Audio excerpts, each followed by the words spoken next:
contracts change April 1. I'd like us to go ahead and start using them. If you're going to be a listing agent on April 1, you need to know that when you get an offer as a listing agent on April 1, it needs to be the new contract. Okay. So if you get an offer and it's on the old contract on April 1, you need to text the listing agent and tell them to send a new contract to you. Okay. So what we're going to do is we're going to start kind of basic, and I'm going to walk us through changing the template.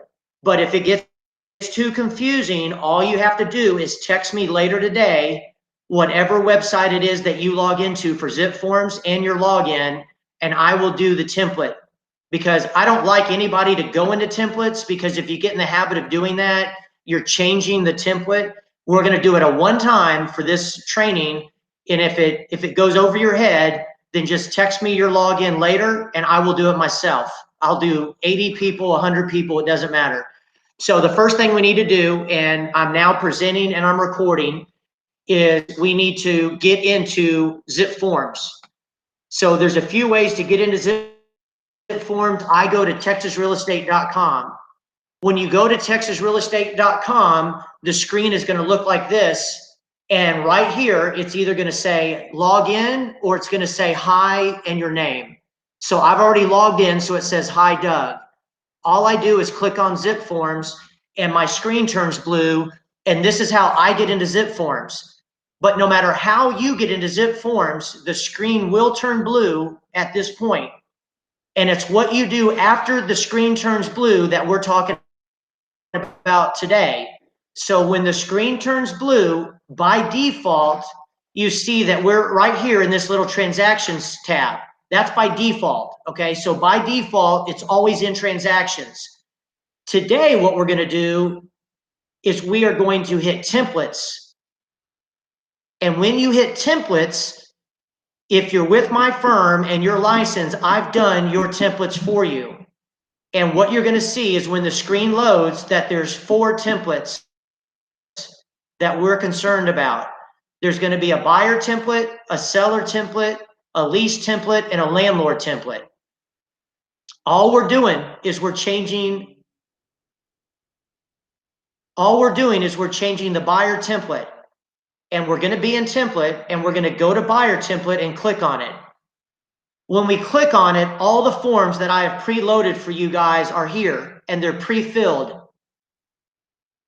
You're going to look for the 1 to 4 family contract. It's been automatically replaced with the new version. It's been automatically replaced with the new version. You should not have the old version in here that you have to go delete. It's automatically replaced with the new version. You're going to just click on the 1 to 4 family, and you might have to scroll down to look for it, but it should be right around here. All you do is open it by clicking on it. It's going to take a second, and the new contract is going to load. Now, all I'm doing is I'm going to go real slowly, and first I'm going to show you the changes, and then I'm going to go through this contract real quick, but I'm going to go through it in a different way. So this is the 1 to 4 family. You'll know that right here in the top corner, it says 11/10/2020. That's the new one right there. 11/10/2020. So as I scroll down, the first thing that we get to is paragraph 3. I like to template that we're going to have a third-party financing addendum. Most properties do. About 97% of the Americans that buy homes use financing. So we pre-mark that. That's it on page 1. We're going to go down to page 2, and this is where there's been a change. Paragraph 5 has incorporated paragraph 23. So we no longer have paragraph 23. That is the termination paragraph. So right here, you can see that I have $100 there. And it says $100 as the option fee. You're going to put $100 there. You're not going to mark anything else in this paragraph. You go to paragraph B, boy, and you put 10 days.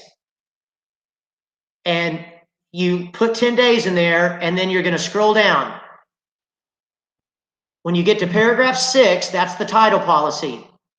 We're going to mark seller pays title, because we're going to template this as a default. Every time you open this, This is what the contract's going to change. You can always change the terms in a specific transaction, but I want everybody's template to be like this. So we're going to mark seller pays the title. In paragraph 6A, you're going to go down to 8 right here and mark the second box. And you're going to mark buyer expense. You're going to scroll down a little further. Now we're at the top of page 3. Let's go ahead and mark the first paragraph. We're going to put 3 days here. And at the end of the paragraph, we're going to mark buyer.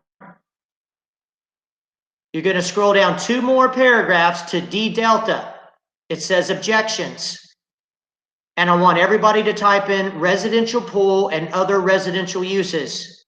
And then underneath that blank, there's blank days. We're going to put 3 days. Scroll down a little further.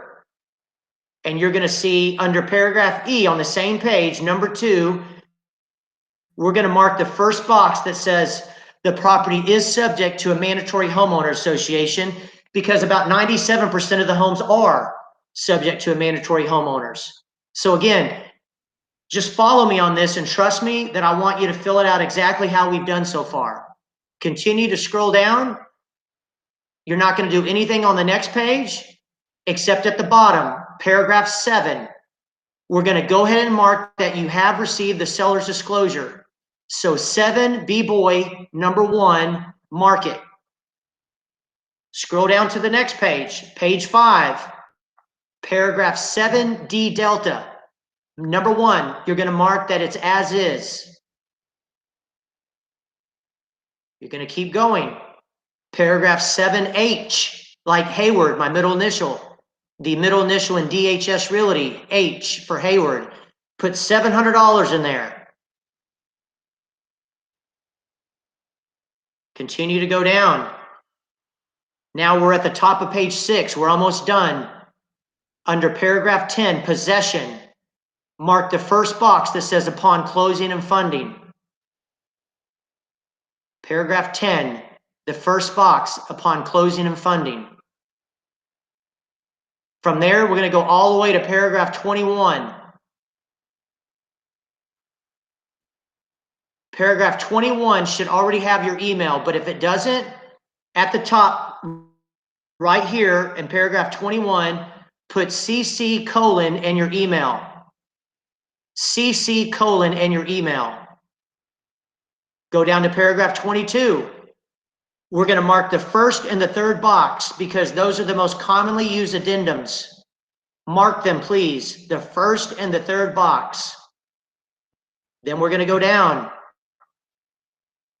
and go down, down to all the way to page 10. Page 10. Page 10 should be pre-filled mostly, but I want you to double check because I don't think that this is going to be marked right here. Buyer only is buyer agent. So it should say DHS Realty, LLC.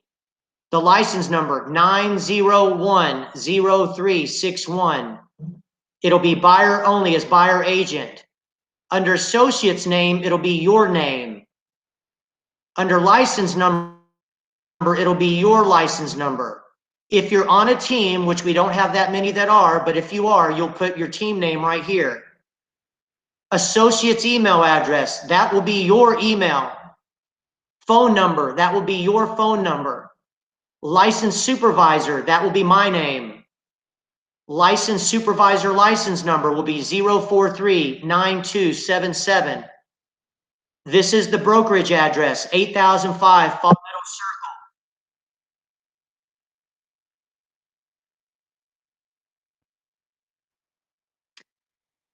Circle. It'll be my phone number here because we're now talking about the licensed supervisor. It'll be the City of Plano, Texas 75024. Now, over here on the right side, that's where you put the listing agent's information. Go ahead and mark seller only as seller agent right there. The rest of this will be blank, but know that when you write an offer, this will be filled in. We're not going to fill it in now because that would mean that every time you open this contract, it's going to have that there. And it's going to always change depending on who the listing agent is. All this information is on the agent full report. And I'm going to cover that in a second. You scroll down and the last change is this paragraph here. You're going to put your cursor in there and put 3 and the percent sign.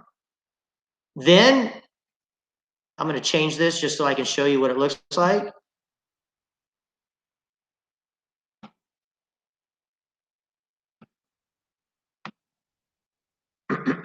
Then what you're going to do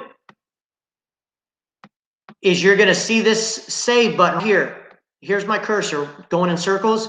Right here, that will be highlightable. You're going to click it because it will be able to be clicked. And once you click it, right around this area, it'll say saved, S-A-V-E-D, and you just templated your 1 to 4 contract. So now I'm going to go back into texasrealestate.com because this is the way I get into my zip forms. So now I'm working with a buyer, and we're going to go into MLS right now because I'm going to go through writing an offer real quick to show you how we do things here at DHS Realty. So number one, everybody should see my screen. And what I'm going to do is in this, the little web browser, I'm going to type in matrix.netris.net. That is our MLS. When I click on it, and just so you know, I have this saved on my home screen on my phone, matrix.netris.net. I'm going to do my login, which yours will be your license with a 0, and then you'll have a password. So I'm going to act like Robert, who's visiting, calls me and he's a buyer. And he says, hey, Doug, I'd like to look at 607 North Church Street in Pilot Point. So the first thing I'm going to do is if he's on the phone with me, what I'm going to do is say, absolutely, Robert, when do you want to look at that? Oh, I'd like to look at it Saturday at 3 p.m. Oh, okay. Well, I will see you Saturday at 3 p.m. Is this your cell phone? Yes, it is. Do you text? I do. What's your email? robert@robert.com. All right, well, I'll see you, Robert, on Saturday at 3 p.m. Hey, before I get off the phone with you, give me your realtor's name so I can protect them. So when I show you Saturday at 3, I don't take a commission from them. Oh, I don't have a realtor. Actually, I'm looking for somebody, you know, to get comfortable with and establish a relationship that kind of can walk me through buying a home. But I've never bought a home, so this will be my first one. All right, sounds good. Well, I will see you Saturday at 3 p.m. So I get off the phone, and the first thing I'm going to do before I even go in the MLS is I'm going to send him my electronic business card. That's on the app called Haystack, Haystack. So hay, like you see on a horse farm, and stack, like I'm going to stack boxes on top of each other. One word, Haystack, and you make an electronic business card. And I would send that to Robert right now. I'm also going to send Robert my YouTube page. I have a YouTube page and I have a specific video that says, don't pick your agent by luck. I'm going to send it to him. And then the last message I'm going to send to him via text is, hey, Robert, it was great meeting you today. Check your email in about 20 minutes. I'm going to go ahead and email you this property and also properties that are similar in case you want to look at any other houses on Saturday at 3. So I'm done with Robert. I've texted him and probably he's going to reply back, thank you, or something like that.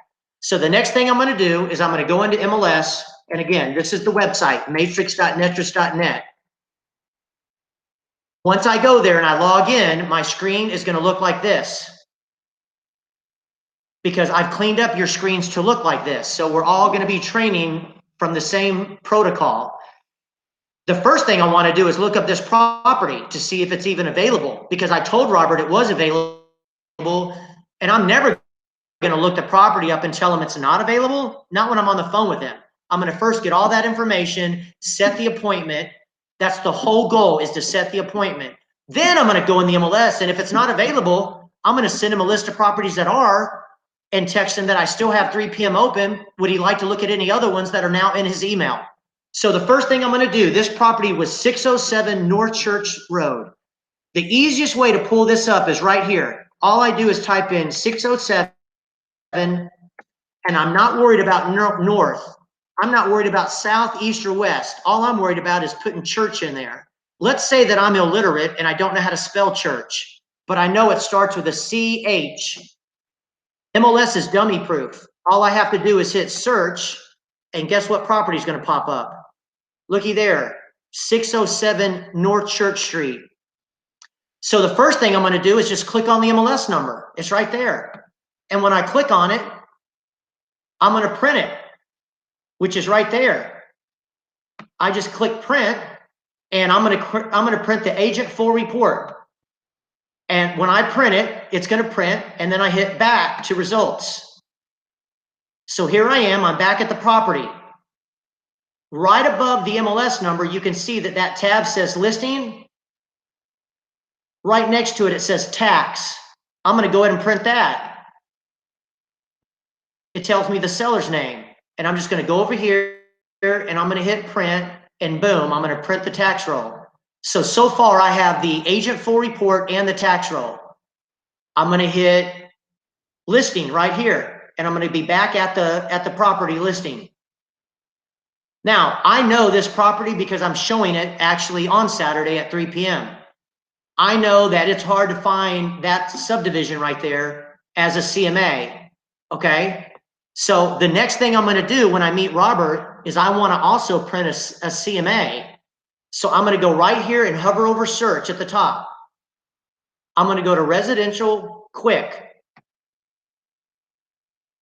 And I've cleaned up your MLS to have only active listed right here, because when we send searches to a buyer, that's all we want to send. But I'm about to meet the buyer, and I want to give him the tax roll, the report on the house, and a CMA to show him that I'm a professional. So I'm going to skip coming soon and mark the next 3 actives, and I'm going to mark pending and sold, and I'm going to change pending and sold to 180. That goes back 180 days. Instead of putting the subdivision in here, Debbie, I'm going to go right up here in the middle, and slowly I'm going to type in 607 North Church and wait to see what happens. Well, you can see that that's Hillsborough and that's not Pilot Point. So all I do is hit a space and type in Pilot, and it pulls up 607 North Church Road in Pilot Point. So I select it, and then here I hit the drop down, and I'm just going to pick 3 miles. So it's pulling 3 miles of diameter radius from 607, all these. And you can see there that there's 73. Well, that's too many for Doug. So I'm going to make it 2 miles. And now there's 68. So I hit results, and there's a list of 100, but there's only 67. So that means all of them are on this page if I scroll down. Look down here. What I'm trying to get to is this right here. It says quick CMA, but right now it's not highlightable. So watch me when I select right above the 1. It highlights. And I hit quick CMA. And you'll see that it generates a CMA that makes me look like a genius, but all I did was click it. Now I'm going to print this by going right there and hitting print. And so now I have the customer or agent report, the tax roll, and a CMA. I'm good to go. So I go show Robert the house. At the house, he looks at me and says, "Hey man, I like this house. What's the next step?" I'm just going to look at him, whether I got my license yesterday or 27 years ago. I'm going to look at Robert and go, "Why don't you give me about 40 minutes to get back to my computer, and I'll send you some information and start texting you, and we'll write up an offer. Do you DocuSign, Robert?" And Robert will say yes. And I'll say, "Well, give me about 40 minutes and I'll start sending you documents and I'll text you to look for them." He goes, "All right, I'll hear from you in about 40 minutes. I mean, that sounds pretty good no matter how experienced you are. You could have got your license 2 minutes ago and you know how to say that. So now you're going to get back to your computer and you're going to log into Zip Forms. And you're going to log in however you get to Zip Forms, you do it. And you're going to hit Zip Forms, and we know the screen turns blue. Now, we've already done the template, so we'll never, ever touch that template tab again as long as we're alive. Never, ever, ever hit the template tab after we did it for that contract. So now by default, when I log into transactions, I'm going to hit 1 tab and 1 tab only. And it's that new button right there. And when I hit it, 5 boxes come up. And I'm only concerned with the first 3. it's either going to be a seller, a buyer, or a tenant landlord. That's it.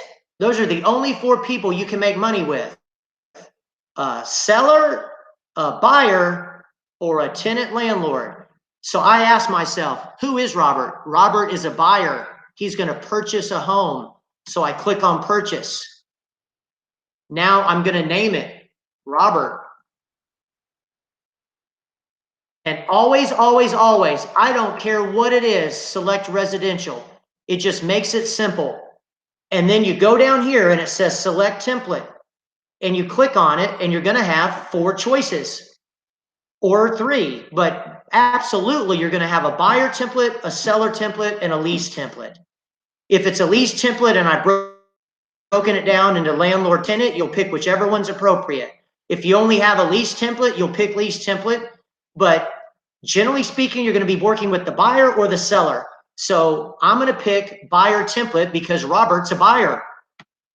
And then all you do is scroll down a little and hit save. The next screen, you're going to be looking at a white summary tab.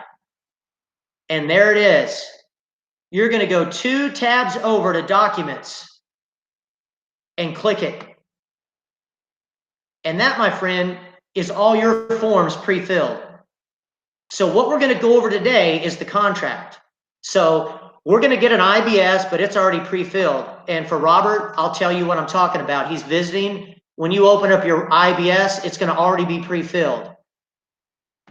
When you open up your buyer rep, it's already going to be pre-filled. All you do is fill in paragraph 1 and 4. Hit save and you're done. I've pre-filled the whole form. Every paragraph is done.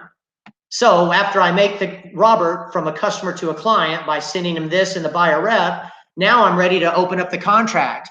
So I open it up and it's going to be the new one. And it's already pre-filled. We just did it. So I go to the very top and I'm going to run through this real quick. I like to do all caps.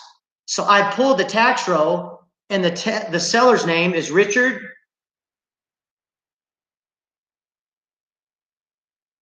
Schaefer. I go and tab to the second line, and that would be if he had a spouse, but he doesn't. So I'm going to go to the next tab. Now I'm going to put Robert de la Casa. Okay, let's say he's my buyer. I usually look at the pre-approval letter, and that's how he wants his name spelled.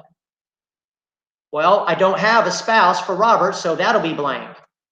Now I go to the tax roll tells me that it's lot 2, block 1, and it tells me the subdivision is Debbie.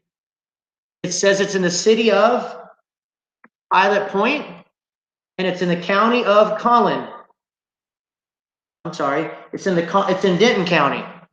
That's why you always look at the tax roll.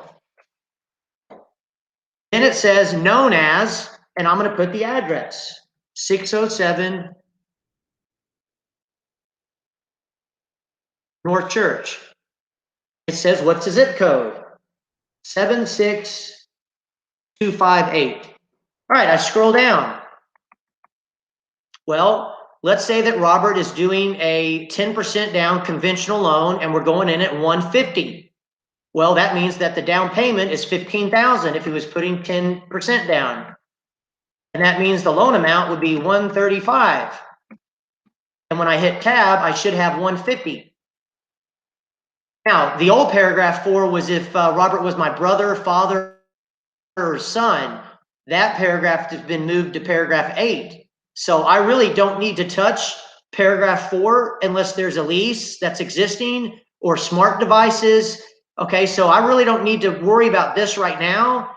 You're probably going to get that information on the listing or from the listing agent. They're going to tell you that there's some type of addendum that needs to be used, and we'll cover that when it occurs. So we're going to just skip and go to paragraph 5. I usually like earnest money to be about 1%. So you can see that I do 1,500. That's 1% of 150,000. I look on the MLS printout and I see that they want to close at Texas Premier. It says, what's the address? And I put 123 Main Street.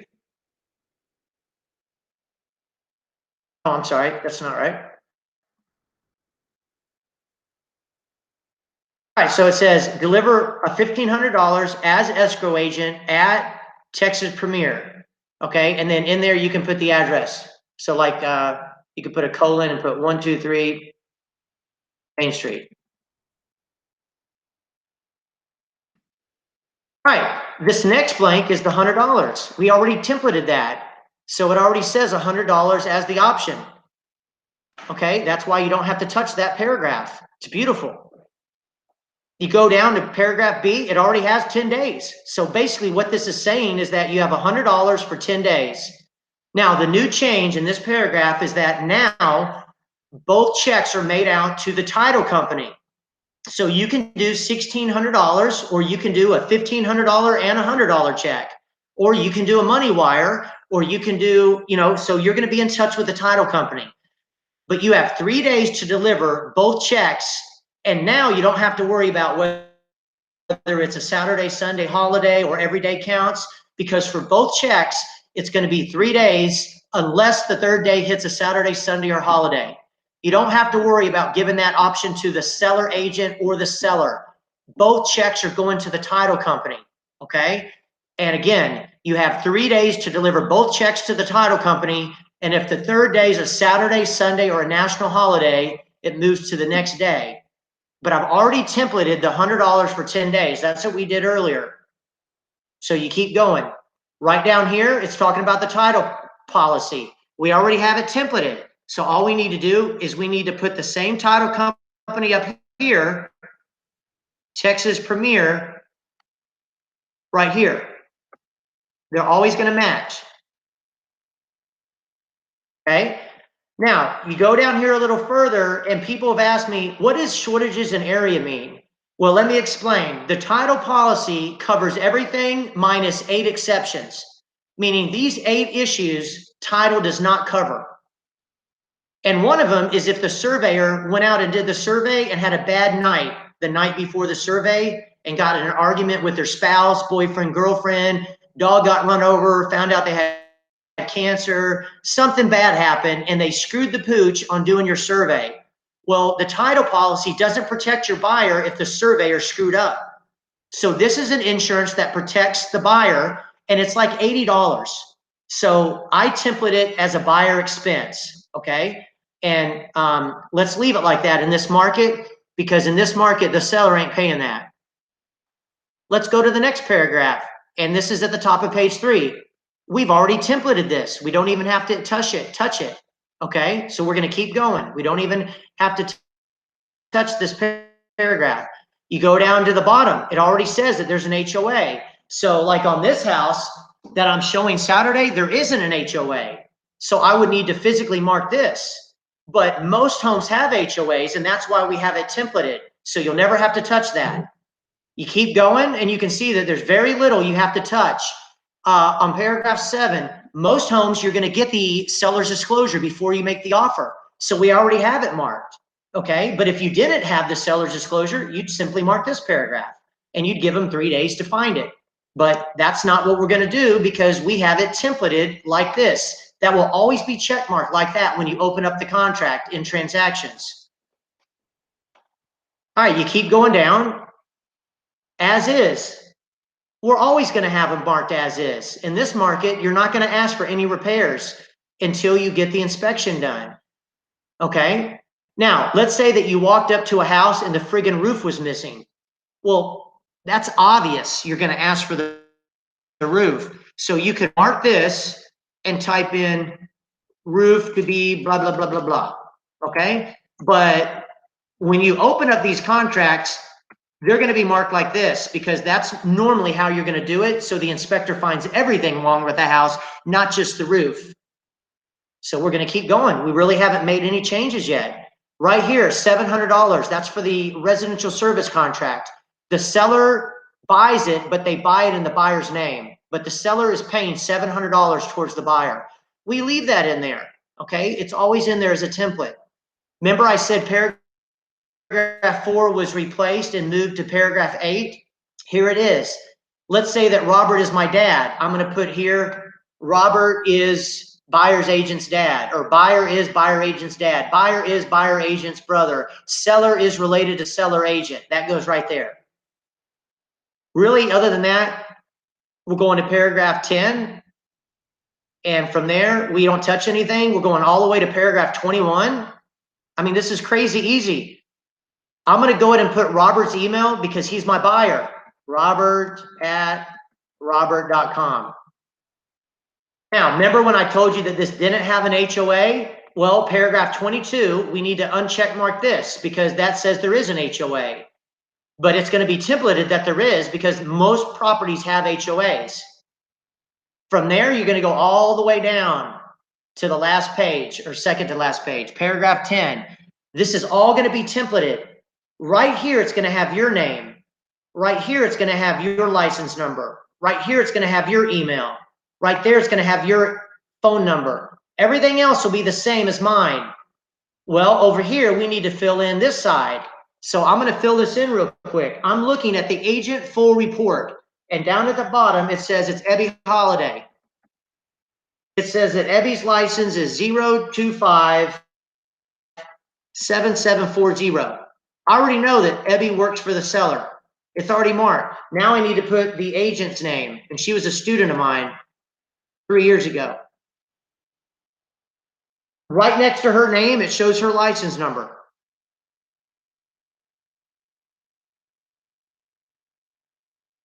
She doesn't have a team. Her supervisor's name is Jason Bell. His license number is right underneath his name.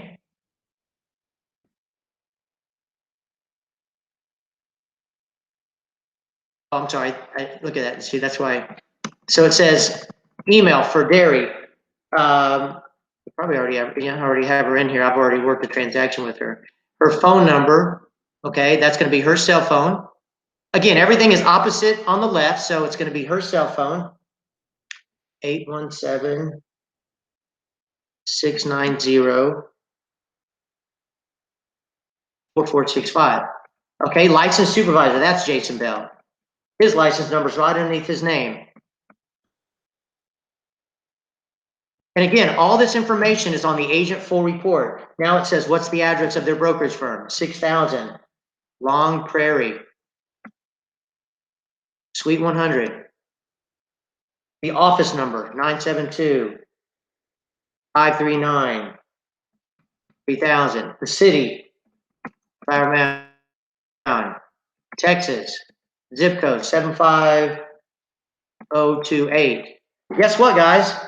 We're done. So now look up here. See saved? You can touch it. You hit save. You wait for it to say saved. And now you just finished the contract. So now you hit the back button. That contract is done. So there's no HOA. There is third-party financing. So we open it up. Here's the beautiful thing about third-party financing. It's already been pre-filled. And it's been pre-filled for conventional. So all I need to do is put 135. I might change that rate and not put 5%, but put 4, maybe 3.5. Means rates not to exceed 3.5. Everything else is done. I'm going to hit save. And it says save, so now I'm done. So this has been 34 minutes. The one thing I'm going to do before we get off is I'm going to show you how to e-sign. Okay? Again, most of this is just you got to slow down and take a couple breaths and go, okay, here I am in the third-party financing. I want to send that and the contract. I need to look for a tab that says e-sign. Right there. Click it. When you click it, you're then going to get to this page, and by default, it should say Digital Ink 2.0. But if it doesn't, click the drop down and pick Digital Ink 2.0. Here's the beautiful thing about it. If you click it always and hit Digital Ink 2.0 and don't move your cursor, it automatically is on the sentence that says select documents to include. You click on that, and all you need to do is go, oh, I want to also send the 1 to 4 family. You hit close, and there's your 2 documents. Right corner, you hit next. Well, now you have to find the buyer because you're only going to send it to the buyer, so it comes back to you as a PDF.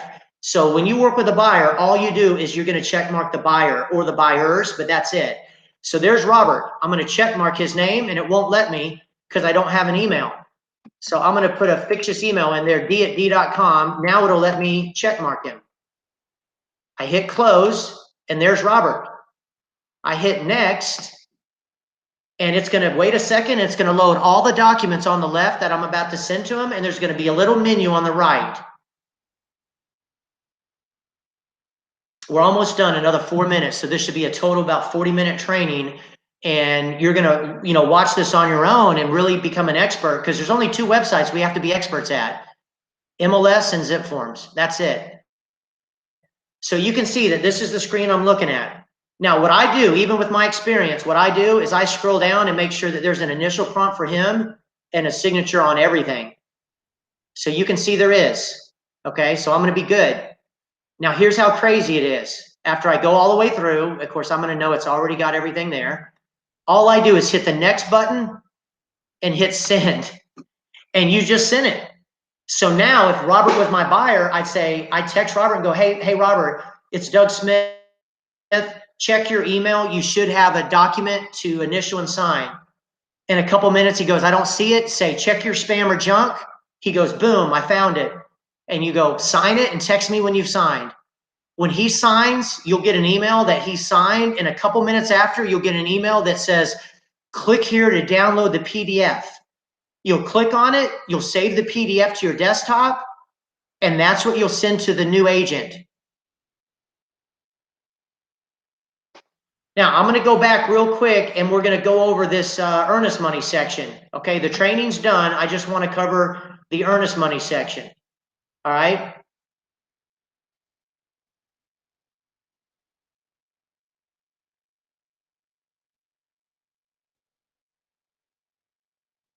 Here we are at the contract.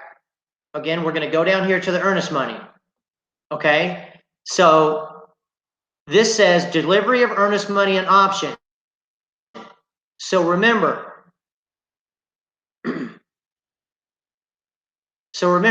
must deliver $1,500 to escrow, delivered to. Actually, this is going to be Chicago Title or whatever title company.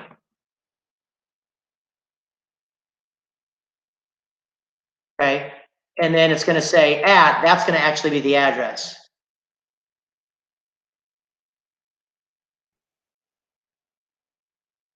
Okay, and then there's the earnest money.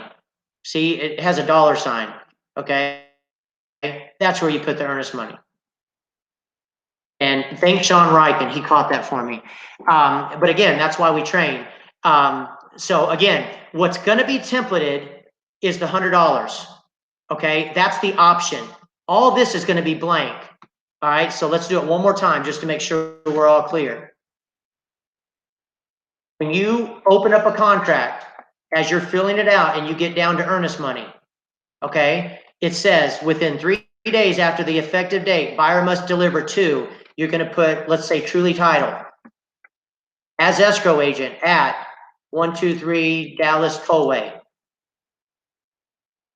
As money, it's going to be $1,500 as earnest money, and then it says and $100 as the option fee. Now, this next one would be if you're going to do additional earnest money. Don't worry about that. Down here in 2, it says if the last day to deliver the earnest and the option or the additional earnest money falls on a Saturday, Sunday, or a legal holiday, the time to deliver the earnest money, option, or additional earnest money is extended until the end of the next day that is not a Saturday, Sunday, or holiday. All right? Anytime you make a change, all you do is hit save, wait for it to say saved, and you now change that. All right? So again, I'm going to look to see if anybody has any questions. And I don't see any questions, but what I'm going to do is I'm going to be quiet for about 10 seconds, and I'm going to see if anybody has anything to add. And I'm going to go quiet and see if anybody has anything to add. All you do is go off mute. I have recorded this, and I'll continue to, always post this on GroupMe as well as YouTube. It looks like Robert's got a question. What you got, Robert? Hey guys, real quick, thank you for inviting me. Really good training there. I did have a question a while ago. You mentioned that you were able to send a CMA on the go. Do you use Go MLS app for that?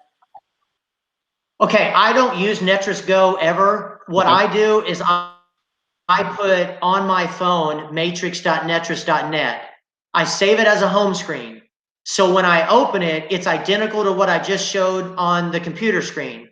And so I have to make it bigger with my fingers and everything, but I do the same search on my phone. And then when you see that CMA at the bottom of your iPhone, if you hit the square with the arrow coming out of it, it'll say, do you want to do it as a text? And it'll actually send it to your client as a PDF on a text message. Yeah, that's very. Yeah, and I love it. I've tried to play around with the MLS app, but it's not the same functionality. So I like that. Yeah, you actually use the web-based version. I do, yeah, and I save it as matrix.netris.net. I go into the web browser, and then when when you're there, before you do a search, you hit the bottom X, and if you scroll down, it'll say save as home screen, right? And then you can just change it and delete it to MLS, and that way on your phone it just says MLS, and you click on it every time. I use it every single day. You can load a listing on it. The last little bit on zip forms, in regards to zip forms, it seems like I have two login IDs. I have one with my NRDS ID, and then I have that's at zipforms whatever, and then I have one with like my brokerage ID, and or no, I take that back. I use the NAR login.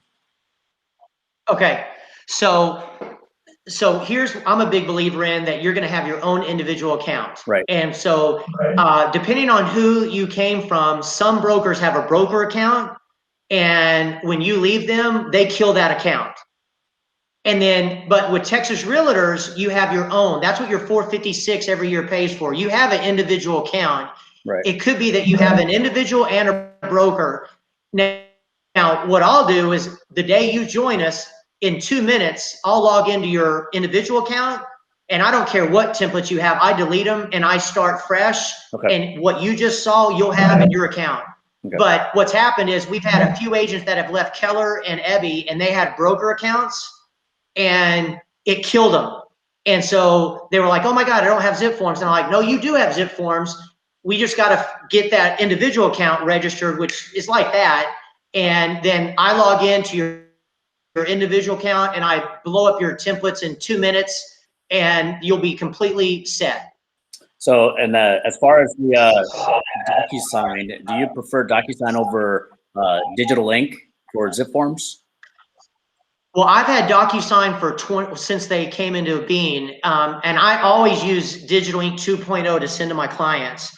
The reason why I have DocuSign also is because if you sent me a PDF, I could sign it with DocuSign.